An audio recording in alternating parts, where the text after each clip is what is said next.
Era 16 de outubro de 1968 e o mundo estava de olhos fixos na cidade do México, onde as Olimpíadas haviam começado a brilhar como palco das maiores conquistas atléticas. Mas havia algo de diferente naquela cerimônia, algo que não seria esquecido facilmente. Quando os atletas Tommie Smith e John Carlos subiram no pódio para receber suas medalhas, eles estavam prestes a fazer história de uma maneira que ninguém poderia antecipar. Aquela era, sem dúvida, uma vitória pessoal, mas também seria um ato que ecoaria muito além dos limites do estádio. O silêncio pesava sobre o estádio, como se todos estivessem aguardando algo, como se soubessem que o que estava prestes a acontecer não era apenas sobre medalhas. O clima estava carregado. Ambos estavam ali, frente a frente com o mundo inteiro, com os punhos erguidos e os olhos fixos no horizonte, desafiando não apenas o sistema, mas o próprio conceito de aceitação passiva. Quando o hino nacional americano começou a tocar, Tommie Smith, com seu braço levantado, ergueu um punho cerrado e John Carlos, ao seu lado, fez o mesmo. Não era uma simples saudação. Era um protesto, um grito silencioso contra o racismo e a segregação que ainda dominavam os Estados Unidos. O que se seguiu a esse momento não foi apenas a curiosidade de um público mundial. Foi o confronto direto com uma realidade que todos estavam tentando ignorar. O que aconteceria a partir dali mudaria o curso da história e se tornaria um símbolo de resistência.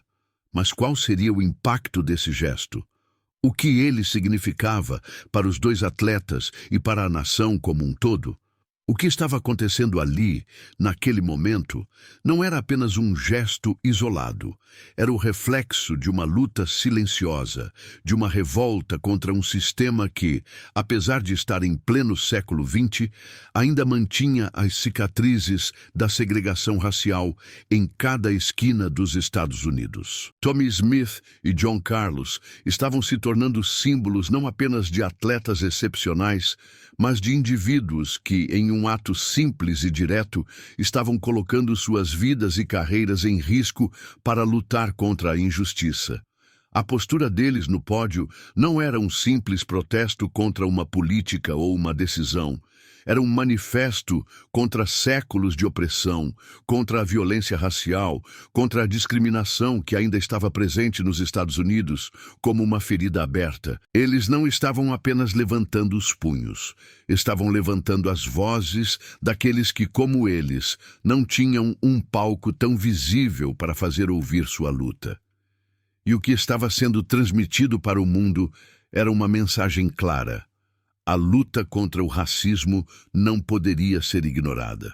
A escolha de Smith e Carlos foi intencionalmente carregada de simbolismo. O punho erguido, o gesto do Black Power, fazia referência a um movimento que estava crescendo nos Estados Unidos naquele período, e os atletas sabiam muito bem o que estavam fazendo. Eles estavam pedindo por igualdade, por liberdade, por um reconhecimento digno das suas contribuições à sociedade e ao esporte. No entanto, o que eles talvez não soubessem, ou talvez soubessem muito bem, era o impacto que esse simples gesto teria no mundo e nas gerações futuras. A arena, que antes representava apenas um local de competição, agora se tornaria um espaço de resistência política. Mas será que o mundo estava preparado para ver isso? E qual seria o custo para esses atletas que ousaram desafiar o status quo de uma forma tão pública e poderosa? O gesto de Tommie Smith e John Carlos não demorou a provocar uma onda de reações. Alguns aplaudiram o ato, chamando-os de heróis. Outros os denunciaram, acusando-os de desrespeito. A mídia foi implacável. Naquele momento, o Comitê Olímpico Internacional, COI, não via aquele protesto como uma simples manifestação de consciência social, mas como uma ameaça ao espírito apolítico dos Jogos. O que Smith e Carlos não podiam saber era que, ao erguerem os punhos, estavam não apenas desafiando a segregação racial, mas também testando os limites da liberdade de expressão no cenário global. Dentro dos Estados Unidos, o impacto foi divisivo. Para muitos, especialmente na comunidade negra, o ato foi uma inspiração. Para outros, uma afronta ao patriotismo. O governo do Cicely Sinua, já tenso com as crescentes tensões raciais dentro do país, rapidamente se distanciou da atitude dos atletas, condenando-os publicamente. Enquanto isso, a opinião pública se dividia. De um lado, os que viam os atletas como verdadeiros heróis de uma revolução social. Do outro, os que acreditavam que a política deveria ser mantida fora do esporte. Mas o que muitos não sabiam era o custo pessoal e profissional que Tommie Smith e John Carlos estavam prestes a pagar. A pressão sobre eles foi imensa e as consequências de seu gesto foram duras. Para alguns, os atletas haviam arruinado suas carreiras. Para outros, a verdade de sua luta só estava começando a ecoar. A realidade, no entanto, é que tanto Smith quanto Carlos perderam patrocinadores, enfrentaram críticas ferozes e foram vistos como traidores pela parte do público que não entendia ou não queria entender a gravidade da questão racial nos Estados Unidos. Mas, como tudo em sua vida, a resistência parecia ser uma marca indelével para eles. O sacrifício, embora doloroso, fazia parte do caminho que estavam escolhendo trilhar. E enquanto o mundo virava os olhos para eles com desconfiança, havia algo se formando nas ruas e nas consciências do povo. Uma revolução silenciosa, ainda distante de explodir, mas que ganhava força a cada protesto, a cada gesto de resistência. Smith e Carlos, com seus punhos erguidos, estavam prestes a se tornar um símbolo de algo muito maior do que qualquer medalha olímpica poderia representar. O que aconteceria com eles, após toda essa dor e rechaço, era algo que ainda estava para ser revelado. O impacto real desse momento histórico não seria apenas medido em sua reação imediata, mas sim no longo eco de suas ações. O mundo assistiria de longe ao nascimento de um movimento. Mas quem seriam os próximos a se levantar? E como eles carregariam esse legado? À medida que os anos passaram, o que parecia ser um simples ato de protesto, um gesto simbólico no palco global, ganhou uma magnitude muito maior do que qualquer um poderia imaginar naquele dia, na cidade do México. Tommie Smith e John Carlos se tornaram símbolos não apenas da luta contra o racismo, mas da coragem de enfrentar sistemas de opressão, de lutar por uma mudança real quando poucos estavam dispostos a se posicionar. A reverberação de seus punhos erguidos se espalhou não só pelo território americano, mas pelo mundo inteiro, inspirando gerações de ativistas e esportistas a nunca se calarem diante das injustiças. Décadas depois, quando o movimento pelos direitos civis tomava novos rumos, o gesto dos dois atletas se transformou em uma âncora da resistência. As gerações seguintes viram aquele momento como um marco. Mais do que um gesto olímpico, Smith e Carlos haviam se tornado figuras que representavam a resistência silenciosa daqueles que eram invisíveis aos olhos do poder dominante. Eles não apenas protestaram por uma causa, mas acenderam uma chama que queimaria na memória coletiva. Porém, o que é um legado? Em um mundo onde as imagens se tornam passageiras e as narrativas muitas vezes são distorcidas, como se mantém uma chama acesa por tanto tempo? Quando vemos o símbolo do punho erguido, não vemos apenas dois homens. Vemos todos aqueles que se levantaram e continuam se levantando para desafiar os sistemas de opressão. Podemos até ouvir, ecoando através do tempo, as palavras de Martin Luther King. Eu tenho um sonho. O sonho, talvez, tenha se tornado mais do que um sonho, com Smith e Carlos ajudando a torná-lo realidade, ao menos de forma simbólica. Porém, como acontece com muitos legados, o reconhecimento nem sempre surge no momento certo. Apenas com o tempo e a reflexão histórica, o gesto dos atletas seria colocado no pedestal que merecia. O que parecia controverso nas décadas seguintes se tornaria um símbolo universal da luta contra o racismo. Mas qual seria o impacto duradouro de tal gesto? Seria ele suficiente para mudar o curso da história, ou o legado de Tommie Smith e John Carlos ainda estava por ser completamente entendido?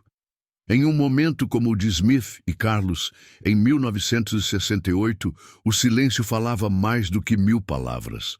Quando os dois levantaram os punhos, cobertos com luvas negras, não disseram nada.